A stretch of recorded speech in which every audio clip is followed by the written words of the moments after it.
To jama'a, ga wani muhimmin saƙo, ku saurara zai muku amfani. Idan ka ji, ka sanar da 'yan uwanka. Yau na je banki, na je a gyara min BBN number ɗina. Daga suna 2 ya koma suna 3. Abin nufi daga Musa Usman ya koma Musa Usman Sale. Dalili kuma shine sanda na yi BBN ɗina na yi da katin zaɓe. Mafiya yawanci katin zaɓe suna 2 ne a jiki. Shi kuma katin ɗan ƙasa suna 3 ne, akwai sunan kaka a jiki. To da na je zan yi wani uzuri da BBN ɗin nawa, sai aka ce min ai dole tunda da katin ɗan ƙasa da zan yi wannan uzuri, sai na mai da BBN ɗina da wannan cikon sunan nan guda ɗaya na sunan kaka. Na zama Musa Usman Sale, na tashi daga Musa Usman. Banki suka ce min dole sai na je na yi affidavit kuma na shiga jarida cewa zan canja suna. Bayan duk na yi wannan na gama, na zo banki kuma aka shigar min da komai, aka gama tantance komai ya kammala, sai abin nan ya ƙi. Na ce me dalili? Sai suka ce min ai dole sai ka rufe ɗaya account ɗin naka. Sai na ce wanne account ɗin nawa? Na UBA ko wanne?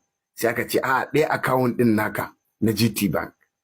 Sai na ce a'a to ai ni ba ni da wani account a GT Bank. Account ɗina guda ɗaya ne, wannan dai shine dai kawai account ɗina. Sai aka ce a'a ka buɗe wani account ɗin a Abuja a Gwarinfa, kuma da komai naka ne. Komai da yake kai, details ɗin da yake kai naka ne. Ya ce iko sai Allah. Yaushe na je Abuja, yaushe na je Gwarinfa, har ma na buɗe wani sabon account a GT Bank bayan wanda nake da shi na GT Bank ɗin. Kuma aka ɗauko min number account ɗin, aka ce ga number account ɗin. Kuma ba irin nawa bane wanda yake na ainihi. Na ce to me hakan yake nufi? Sai ce abin da yake nufi shine BBN ɗinka ba zai taɓu ba sai an rufe wancan account ɗin. Na rubuta leta zuwa ofishin manaja cewa a rufe min wannan account ɗin nawa. Suka yadda cewa za a rufe min account ɗin nawa. To babban abin darasin a ciki shine bayan na juyo zan tafi, sai wani mutum yake ce min ka taɓa neman wani abu wanda ka taɓa tura nin namba ɗinka? Kamar neman aiki haka, kamar wani abu dai na social media ya samu ko wani abu makamancin haka?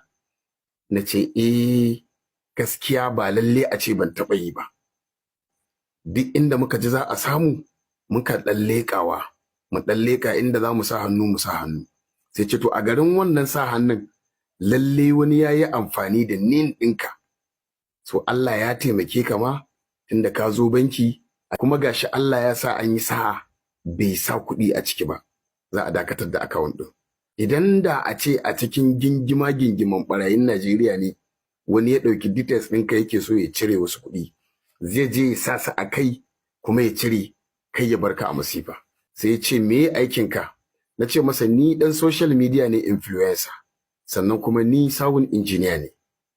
Sai ya ce ka yi kira a social media, ka wayar da kan al'umma cewa lalle mutane su ringa kulawa. Mutukar kana tura nin ɗinka yin wani abu, to fa wasu daga Abuja ko daga wani guri suna iya ɗaukan details ɗinka su je kuma su ma su yi wani abu su zo su saka a masifa.